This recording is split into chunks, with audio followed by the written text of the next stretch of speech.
The next type of police power you see here is this buffer zone. And a buffer zone is just usually just a small strip of land or piece of property that would separate one type of zoning from a different type of zoning. For example, if you have a bunch of residential properties adjacent to commercial properties, well, you can't have those two different zone types that are right up against each other. There has to be something to separate the two different zones. That something, it could just be a vacant strip of land. It's usually X amount of feet or some minimum amount of feet there must be. Could be a wall, could be a ditch. It could be almost anything, but there has to be something to separate the two zones. Now, a very common thing, if I can call it that, to be used as a buffer zone is like a little small park. You'll see that a lot of times being used to separate two different zone types.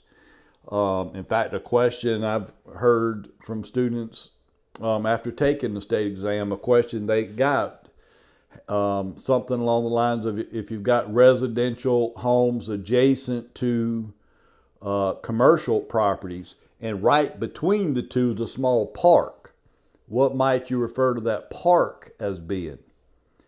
And the answer they're looking for is a buffer zone. But again, a buffer zone is just something that separates two conflicting or two different zone types.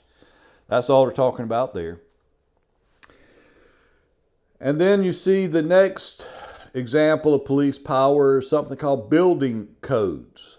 Obviously, if you're going to build a house, you can't just go out there and start nailing boards together.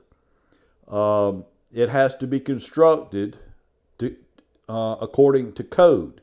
That's for safety purposes.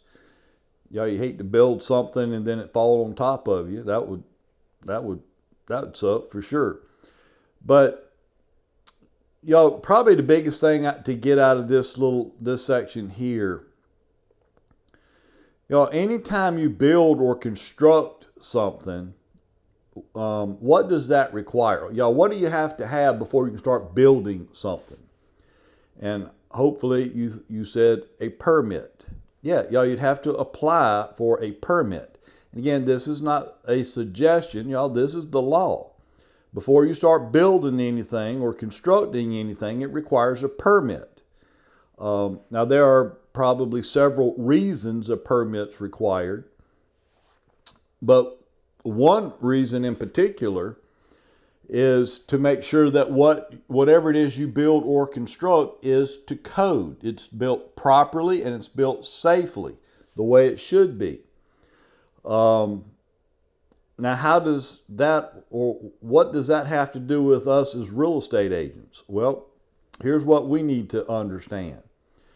Obviously, based on what I just told you, if I happened, say a homeowner calls me about listing their house for sale, and I notice they've got a nice shed or maybe a workshop of some sort they put in the backyard. Well, should they have gotten a permit for that workshop? And obviously the answer is yes. Now, the other question is, well, did they get a permit? Because I'm telling you, apparently a lot of people don't think the law matters along these lines very much for various reasons, but they just don't get a permit. They just build it and they never get the permit. Well, how does that have anything to do with us as real estate agents? Absolutely it does. First of all, if you know something's been built or constructed and it's on the property you're selling and there was no permit for it, you better disclose that. Now, whether the seller discloses it or not, and hopefully they would agree to let's go ahead and disclose it, because it's just going to get them in trouble if they don't. But whether the seller discloses it or not, if you list that property and you don't disclose to buyers, and again, disclosures must be in writing, signed off, acknowledged by the buyer that they're aware of it, then you're going to have a problem. Y'all, sooner or later, you're going to run into a problem here. And in Unit 2, we talk in a lot more detail. We get into a lot more specifics about this. Excuse me. But y'all, you got to make sure that these permits have been pulled. Now, why does, again, going back to it, why does that matter to us? Y'all, first of all, y'all, there's other reasons a permit's required, but there's two primary reasons we as real estate agents care. One is, y'all, assuming the permit was approved, then that means that they can legally do what they're proposing to do. Y'all, for example, excuse me. Y'all, and I've seen that y'all doing appraisals a lot. Y'all, I see this all the time, where maybe they had a garage, a detached garage, but sitting in the backyard or somewhere on the property, and got a permit for the garage. Y'all, it was approved to be there. But what they did to the garage was not permitted a lot of times. For example, they went in and basically closed in the garage. There's no more a garage door. They closed it in and turned it into a living area, or ADU, an additional dwelling unit. A lot of times you hear it called. But basically they'll have, you can live in there. Y'all, it's like an additional house on the property. Y'all, they put a kitchen in it, bathroom, there's a bedroom, a little living area. And I've seen a lot of them, and they are really nice. So obviously whoever did the work appeared to me to have done a good job. The problem is, when I look to see if there's a permit, there's no permit for it. They got a permit for the garage. Y'all, they were approved to have the garage. They were not approved to have this additional dwelling unit on the property. So, basically, here's what the building department's looking for when you submit an application for a permit to build whatever. The first thing they're going to decide is, are you legally allowed to have whatever it is you're asking for or proposing to do? In other words, does it meet or violate any zoning ordinances, right? For example, if that property is zoned specifically for single family residence, and then you add this additional dwelling unit, then that's no longer a single family property. You've got multiple units here. That's a zoning violation. So they would not approve the permit to do that. Now, if all you were asking for was that detached garage, probably no problem with that. But the moment you turn that garage into a living area, that's a violation. So they would not approve the permit. So number one, if I know, as the real estate agent, if I know you got a permit, I know you're allowed to have it here. It's legal. And two, I know it meets code, because obviously they're going to send their building inspector out throughout the process of you building whatever it is you're building, to make sure, again, everything is to code. Make sure it's all safe. So now, again, if I know there's a permit, I know you're allowed to have it, number one, and two, it's safe. That's all I really care about as the real estate agent.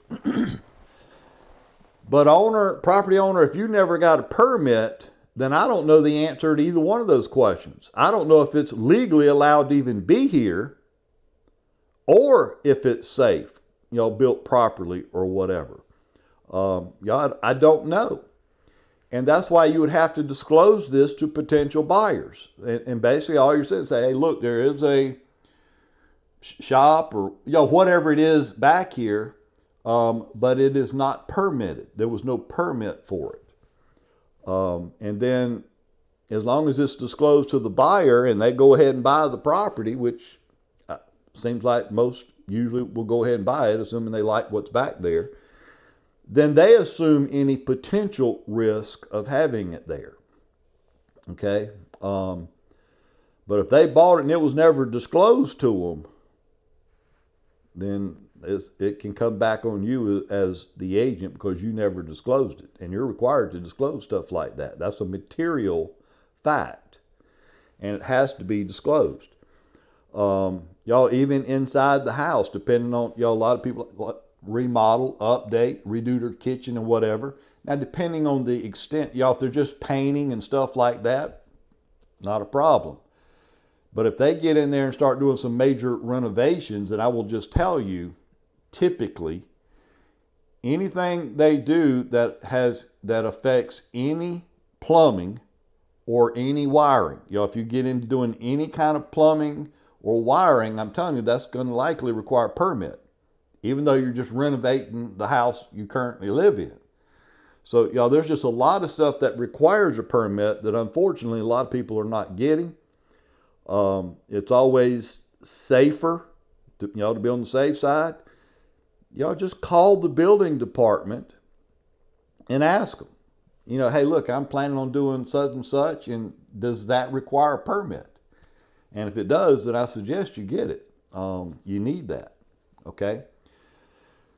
All right. So, look, agents need to learn how to ask questions here sometimes. Sometimes the homeowner may not tell you, in fact, probably won't tell you, hey, I got this nice shop back here, but I didn't get a permit. In fact, look at this nice deck. I just built this deck on the house. Well, does that require a permit?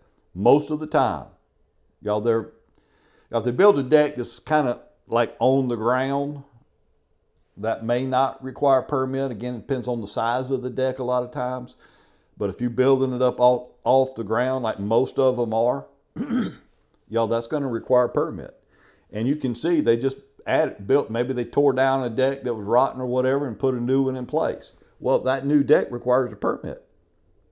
Did you get it? You got to ask questions. Say, hey, look, this looks like a new deck and it looks awesome, seller. And I'm just curious, did you get a permit for this?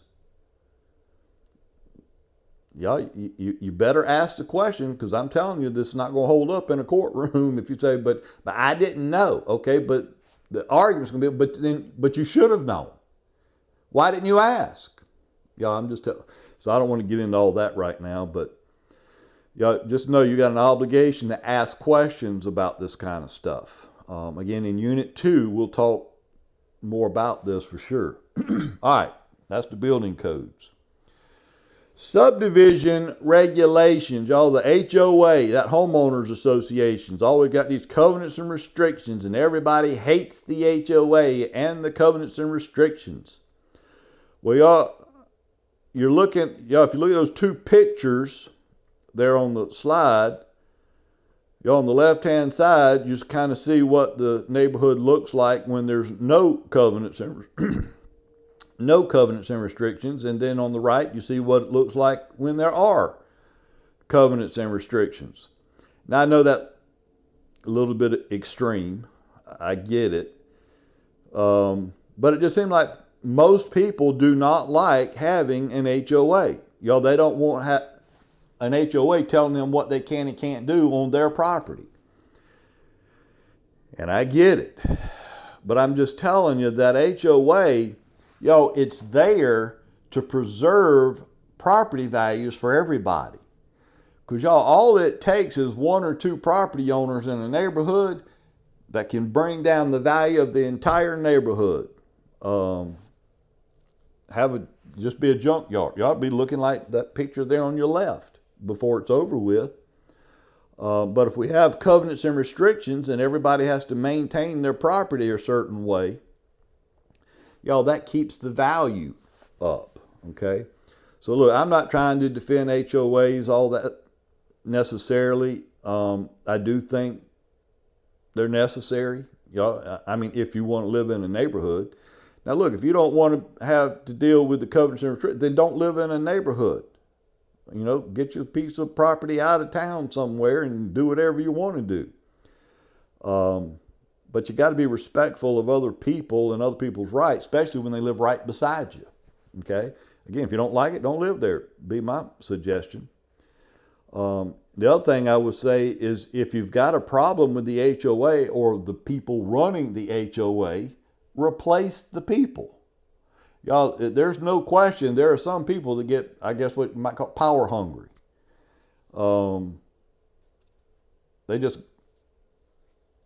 They feel like they've got this power and they want to exercise it over everybody else, and that can be a little irritating and even cross over the line in terms of what they should or shouldn't be doing as, a member of the HOA.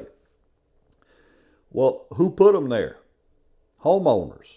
Y'all, the homeowners in that neighborhood voted them in. Well, they could be voted out and replaced just as quick as they were put in. So if you don't like them, get rid of them. Put somebody else in there that's going to do things differently. All right. Y'all, that's the HOA. But y'all, the point here, y'all, the HOA also has police power.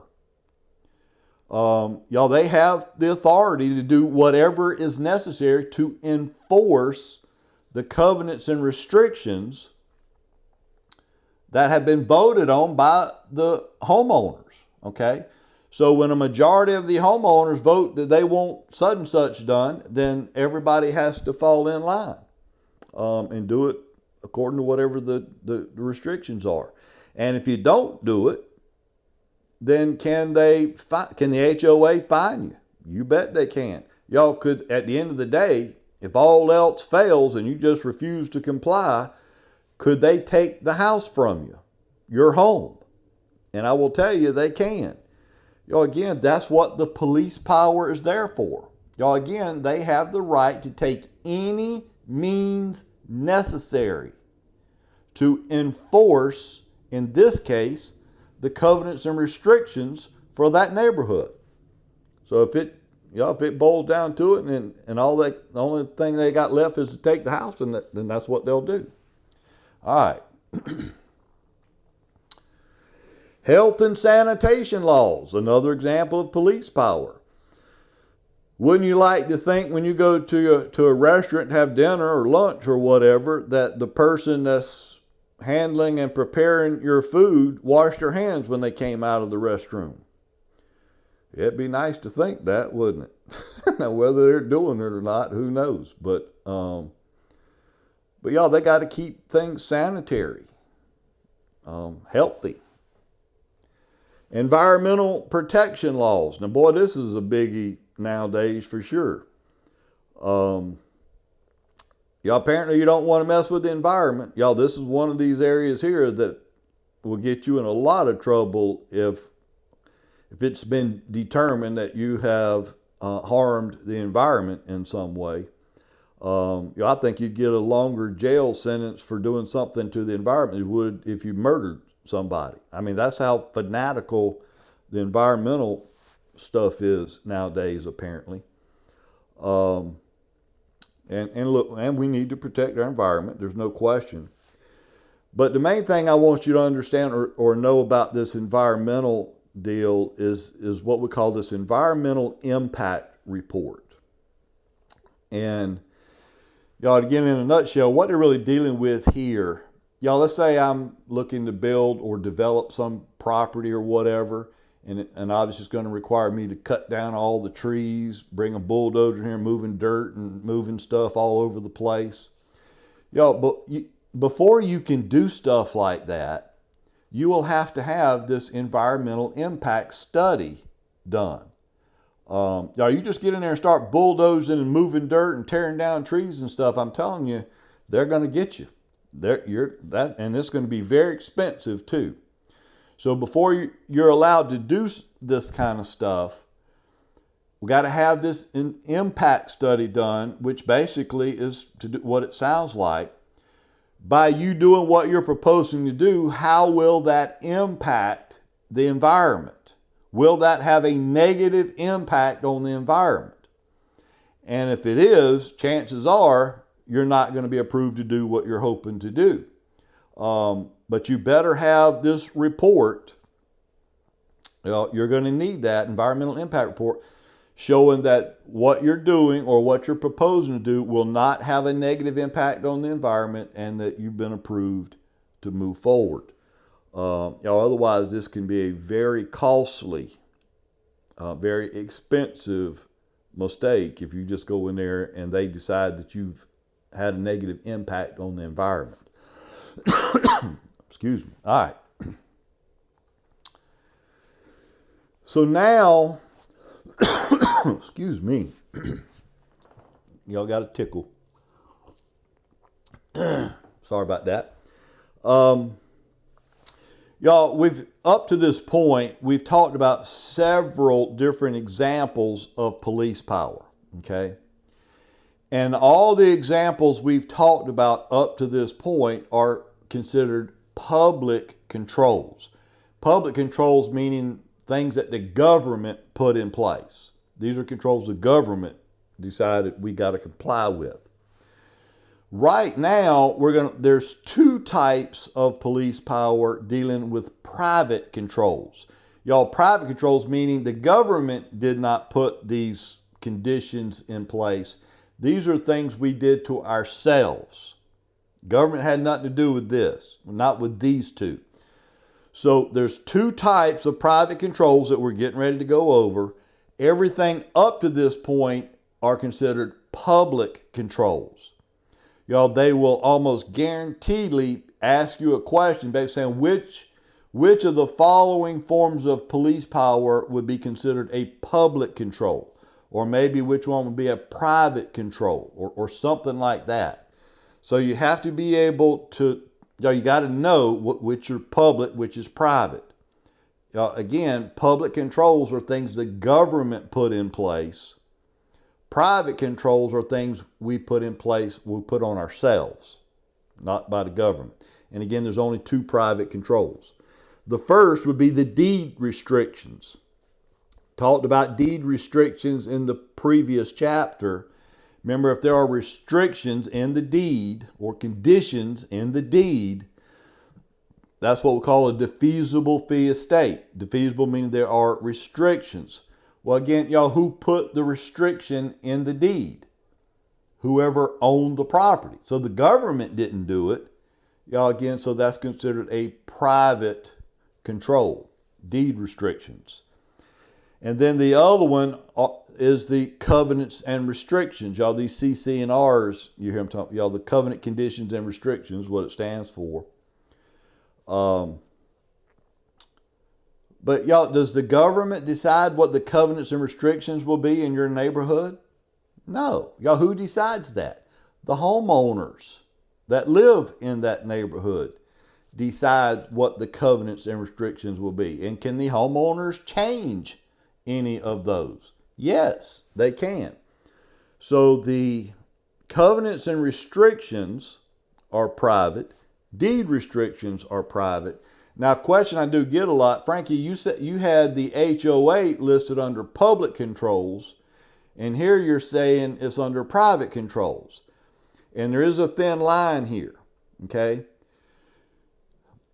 The HOA, the Homeowners Association,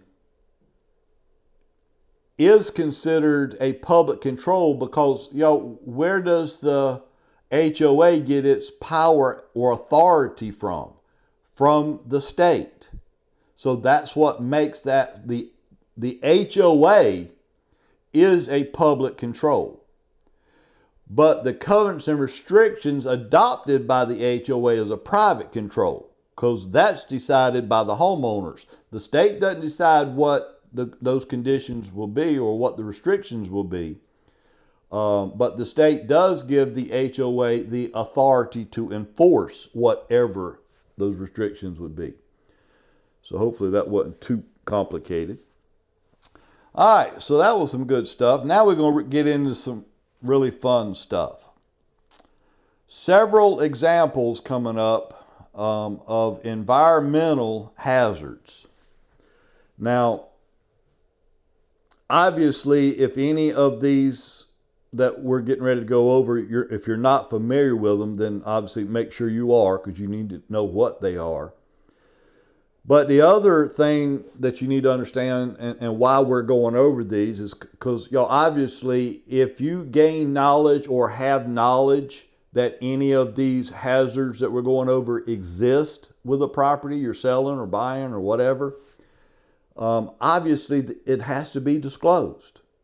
These are mandated disclosures. So if you have knowledge of any of these issues we're getting ready to talk about, if you know they exist, you better disclose it. They have to be disclosed. All right. So the first environmental issue is asbestos. I suspect most, if not everybody, is familiar or at least heard of asbestos. And we know that asbestos can cause some pretty significant health problems. Now, y'all, asbestos is a fiber. It's a fibrous material, and if that fiber is released into the air, becomes airborne, and is breathed in, y'all, that's what y'all can get in your lungs and cause problems. So that's the issue with asbestos. Now, asbestos, even though it's not used nearly as much as it used to be back in the day, I'm going to tell you, in fact, one of the things you'll probably see for yourself as we go through some of these hazards, apparently these hazards were not nearly as important, say, back in the 70s and earlier, as they are from the 70s moving forward. Because y'all, I'd say, most houses that were built, say, in the 70s or earlier, I can about guarantee you they've got at least one, if not several, of these issues or hazards we're about to talk about in the house. But a lot of them today, they try to build it without this stuff. But asbestos, where can you find asbestos? First of all, you got asbestos siding. That's still a very common material. It's just the exterior siding of the house could be asbestos siding. Well, is that a problem? It's not a problem unless you break it up. Again, you got to break. If you take that siding and break it and crush it all up, then that could be an issue. But as long as it's just on the house, no, it's not going to be a problem. But but do you have to disclose there's asbestos siding on the house? Yes, you do, assuming there's asbestos siding. But like in the kitchen, a lot of times you'll note, especially in older homes, especially those built around the 70s or earlier, what kind of flooring would they have in the kitchen? It's like a linoleum type, vinyl type flooring. Well, guess what that floor was made of? Asbestos. There's asbestos in that flooring. Not the new flooring today. I mean, they still got the vinyl linoleum flooring today that does not have asbestos. But back in the day, it was made with asbestos. And what I find very interesting, because again, as an appraiser, I'm in a lot of houses, and even as a real estate agent for that matter. But you got a lot of these investors that go in and buy these older houses and remodel them, fix them up, so they can sell them, flip them. And a lot of times I'll be in there doing an appraisal on the property at the same time contractors are in there doing their stuff. And I'll see them in there with like shovels, trying to peel up that flooring. And I know for a fact, I know what they're digging up and tearing up. That's asbestos flooring. And they're in there just tearing, they're not wearing a mask or anything. Nothing at all. And obviously as soon as I notice it, I get on out of there. But you see asbestos in flooring. You see it a lot in wood stoves. The reason they use asbestos as much as they did is because, one, that's about the best insulation you can get. It is. It's awesome insulator. It's also fire retardant. So you're going to have a really hard time burning through asbestos. So with it being as the best insulation you can get and it being fire retardant, doesn't that seem like that would be a pretty good building material? Yeah, that's why they use it so much. But that's also why you see it in these wood stoves a lot, because it's a really good insulator and it's fire retardant. So asbestos can be in a lot of different building materials, at least the older materials we used to use. You don't see it nearly like you used to, not today. All right, so that's asbestos. The next one are these underground storage tanks, or the acronym you hear it called a lot, USTs, for underground storage tanks. Y'all, a lot of people, even today, still heat with fuel oil. They don't heat. They don't have electric heat. They heat with oil, fuel oil. And if you're going to heat with fuel oil, then you got to have a tank, obviously, to hold the fuel oil. Well, many years ago, they decided that it really didn't look that good having one of these tanks sitting beside your house. So they came up with the brilliant idea, we'll bury it, and so you don't have to look at the tank. Well, y'all, when you put a metal tank in the ground, what's it going to do? It's going to corrode and rot, and before you know it, it will start leaking. And then you got fuel oil leaking out, contaminating the soil, the ground, even potentially groundwater. And so we got a problem there. So we decided that's a no-no. So they passed a law saying you cannot have or use underground storage tanks. When they passed that law, that meant now you had to do one of two things. You either got to dig the tank up, get it out of the ground, put it back above ground. Now, if you thought they looked bad before, y'all, can you imagine pulling one of these up out of the ground that's been there for years and having that sitting there? That will look bad. But the other option was you could leave the tank that's in the ground, you could leave it there, you just have to get a new tank, and obviously that would have to stay above ground. The problem is, we still have today a lot of these underground storage tanks that are not being used, but they're still under the ground. They're still there. If that would be the case with a property you're listing or trying to sell, if there's an underground storage tank, then it must be disclosed to potential buyers. Now, what does the buyer care? Well, should care a lot. Number one, if I'm the buyer, I want that tank inspected. Number one, I want to make sure that there's no more fuel oil still in that tank. Because I'm sure, in fact, I know, a lot of times, there's still some fuel oil left in some of these tanks. And if it is fuel oil there, I want it pumped out. I want to get it out. And then, again, if I'm going to buy that property, I want that tank backfilled with dirt.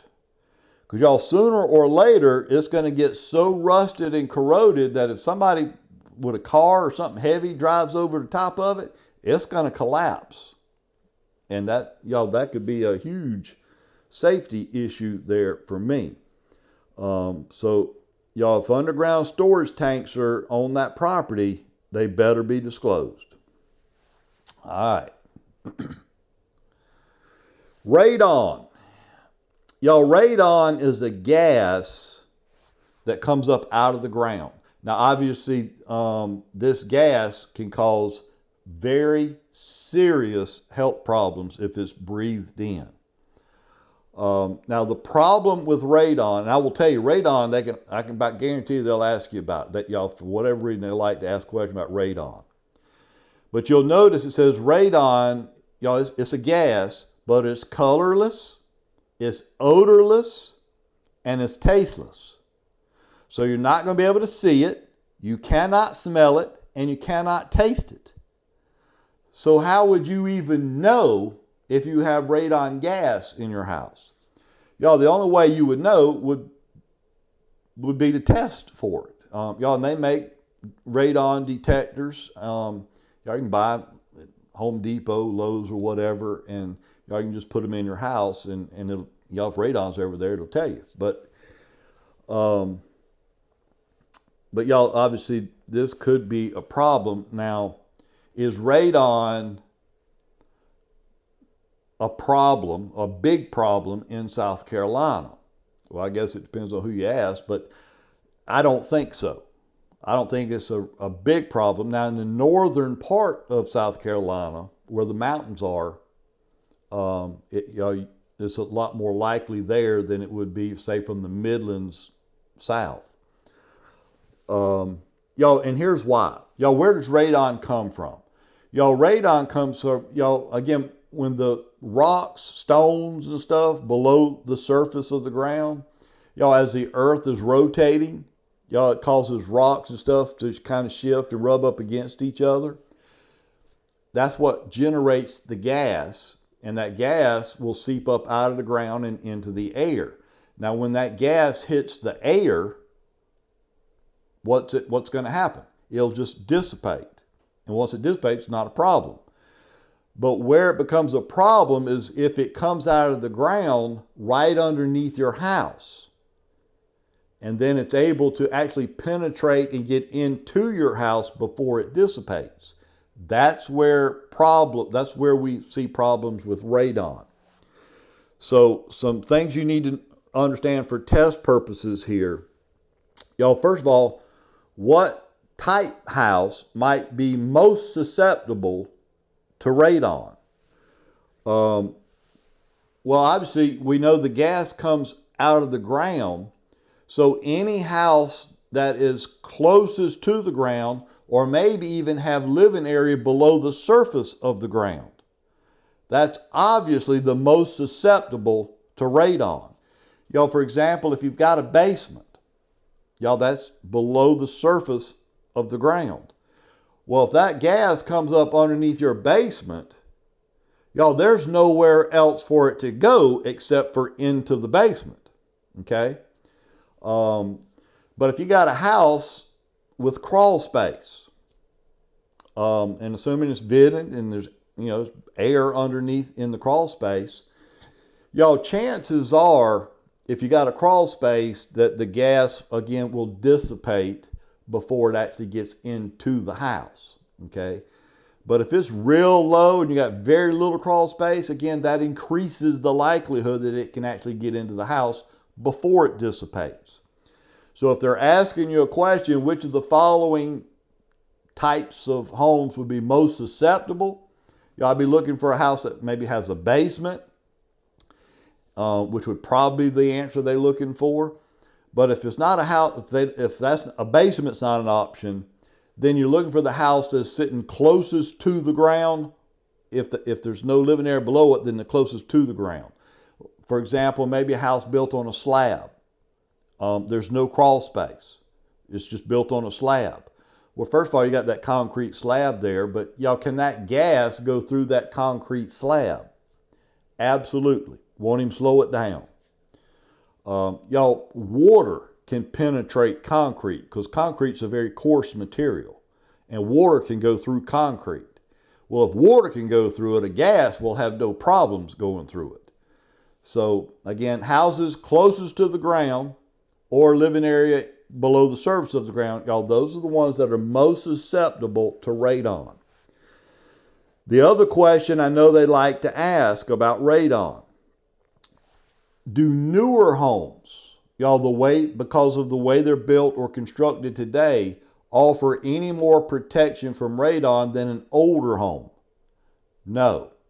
The answer is absolutely not. There's no more protection. Y'all, because y'all, there's no way, y'all, when they're building the house, nobody knows where or if the gas is even going to come out of the ground. Now, once they identify the gas is coming out of the ground, y'all, they can identify where it's coming out. Y'all, it can be vented away. So, y'all, there are things you can do to remedy the radon, but there's nothing you can do about it at the time the house is being built. So a new home will not help you at all. So obviously, what causes the radon? The rocks, very rocky terrain. So when you get into mountainous areas, like in the mountains of South Carolina, and the further you go north, y'all, the more mountains, y'all, that's rock, y'all, that's where you tend to see the most radon. But around the Midlands of South Carolina, and certainly south, is mostly sandy terrain. So radon, I'm not saying it doesn't exist, but it's not going to be nearly as common in areas like that. Okay. The next hazard is this ephes, or sometimes you hear it called artificial stucco. Hopefully you're familiar with stucco siding, y'all, on a house. Y'all, it kind of looks like they just took concrete and just rubbed it on the house. Well, ephes y'all, is not stucco. Y'all, stucco is the concrete where they just kind of scrape it onto the house and so forth. For some reason, people like that type of siding, think it looks good. But they have this other siding called ephes, or artificial stucco, ephes. It's a synthetic material. It looks just like stucco when after it's put up there or put on the side of the house. We're having major problems in South Carolina with this ephes. Because apparently, if any water or moisture can get up between that siding and the house, by the time you realize you got a problem here, it is too late. Your whole house is pretty much rotted down. About the only thing you can do at this point is just to bulldoze it and start over.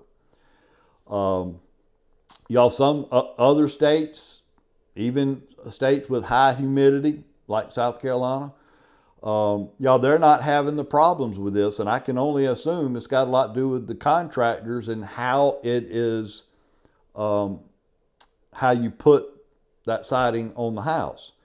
Because if it's not put up properly or correctly, that moisture can get up behind it, and it can cause major problems to the wood structure of the home. Y'all can rot it out. So any house that has ephes, this artificial stucco siding, you better disclose what I just told to that buyer. Otherwise, you'd have a problem there. And then, toxic mold. I think everybody's familiar with that. I don't think that's a shocker. We know what mold is, and we know mold can cause significant problems. In fact, for a lot of agents and even home inspectors, we kind of shy away from using the word mold. Oh, there's mold in the house. Because there's a difference between, there are different types of mold, okay? Some mold is toxic, which means it can be harmful to your health. Other molds, maybe not so much. Again, I'm not the expert here. I'm just sort of repeating what I've been told.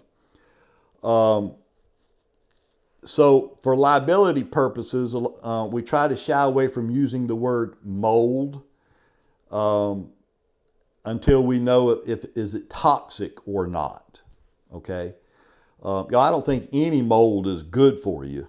All right. But apparently there are some types of mold that are more dangerous, more toxic than other types.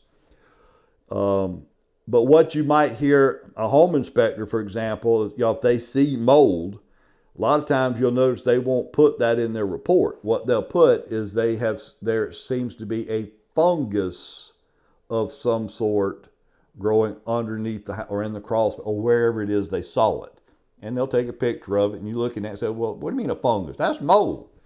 He goes, well, I'm not an expert, so I can't say it is or it isn't. So it might be something you want to get tested, which is what you would want to do to find out what we've got going on here and what it's going to take to remedy the issue.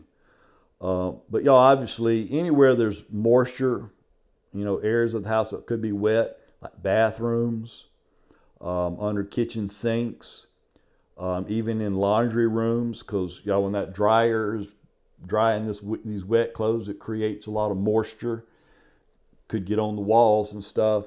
So anywhere you see water or moisture is a good place, obviously, potentially, for mold. But I might be like some of these homeless people. I might be a little bit reluctant to say, well, that's mold. I might say, well, obviously you can see there's some kind of fungus here. We might want to get that looked into and make sure there's not something bad going on. All right. And then, this lead-based paint. Now, I promise you this will be on the exam because you're going to be dealing with this a lot when you're practicing real estate. So I guarantee you this will be on the exam. Again, prior to 1978, the paint, if you were painting anything, a lot of times you would find that there was lead in the paint. they did that because that makes the paint very durable. That's a very durable paint, means it would last for a very long time. Unfortunately, we found out that lead will kill you. So this is not a good idea. So in 1977, they outlawed the lead. We can no longer have lead in the paint. So what you need to understand is this. Any house built prior to 1978, and I remember that date, you will see that date over and over and over again. Any house built prior to 78 could potentially have lead-based paint in it. Y'all might have been painted with lead paint. Now, if you're buying the house built prior to 78, then obviously you have the option to get it tested. Find out what it's going to take, or first of all, is that lead paint a problem? Well, it could be, but it would have to be ingested, okay? So now look, if you're going to go around licking the walls, which is about the only way you're going to ingest it, unless you're sanding. Now, if you're sanding it, you could breathe in that paint.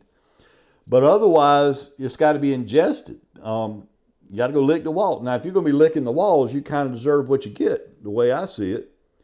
But who not only would lick the walls, but would eat the walls if they can get it in their mouth? Babies, y'all small children.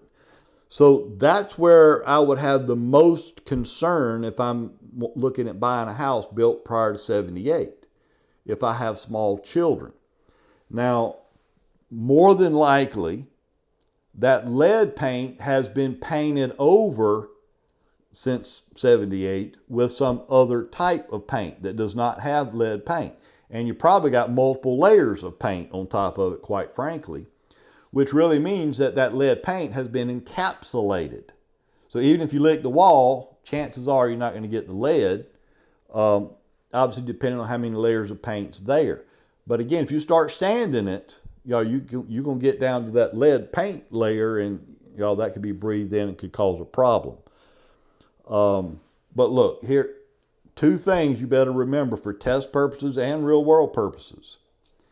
Any house built prior to 1978, there is a lead-based paint disclosure form. It's a government form that both the buyer and the sellers must sign, acknowledging the disclosure of potential lead paint and what the buyer may or may not want to do about it.